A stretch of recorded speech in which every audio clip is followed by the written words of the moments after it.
Praise the lord. ఈ దిన దేవుని వాగ్దానము. యెహోవా, నీ దృష్టి ఎదుట నేను పాపం చేసి ఉన్నాను, నన్ను కరుణింపుము, నా ప్రాణమును స్వస్థపరచుము. కీర్తనల గ్రంథము 41వ కీర్తన 4వ వచనము. శరీర వ్యాధి కన్నా ప్రాణమునకు పట్టుకొని ఉన్న వ్యాధి ఘోరమైనది. మనము రక్షణ పొందుటకు అప్పగించుకొనక పాపపు అలవాట్లకు చోటు ఇచ్చుచున్నందున పాపము మన ప్రాణమునకు అంటి ఉన్నది. మనము చాలా మటుకు శరీర బలహీనతకు మూల కారణము ప్రాణంలోని వ్యాధియే. అనేకులు ప్రాణంలోని కొన్ని చింతలు గుండు సుదుల వల్ల గుచ్చుకొనుచు వారిని వ్యాధిగ్రస్తులుగా చేయుచున్నవి. వారు నెమ్మది లేని వారే త్రొట్టిల్లుచున్నారు.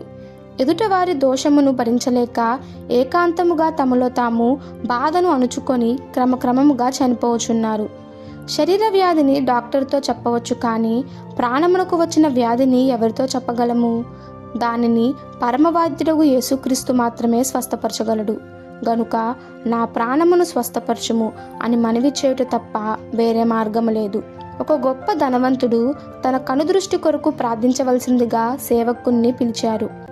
ఆ సేవకుడు ధనవంతుని చూచి, అయ్యా, ఈ సమస్య మీ కంటి సమస్య కాదు, ఇది మీ ప్రాణమునకు సంబంధించినది. కాబట్టి మీ కనుల కొరకు ప్రార్థించుటకు ముందు మీ ఆత్మ కొరకు ప్రార్థించగోరుచున్నాను. మీ పాపములు మీరు ఒప్పుకుందురా? యేసు రక్తము మీ పాపములు కడుగుటకు చోటిస్తారా?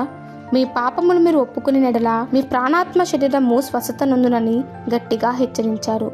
ఆ ధనికుడు కన్నీటితో ప్రభువునకు అప్పగించుకొనక ప్రాణమునకు స్వస్థత లభించెను, కంటి చూపు వచ్చెను. కావున మన ప్రభువు మన దోషములన్నిటినీ క్షమించువాడు, మన సంకటములన్నిటినీ కుదుర్చువాడుగా ఉన్నాడు.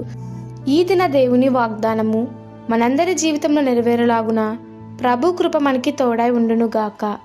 ఆమెన్. God bless you.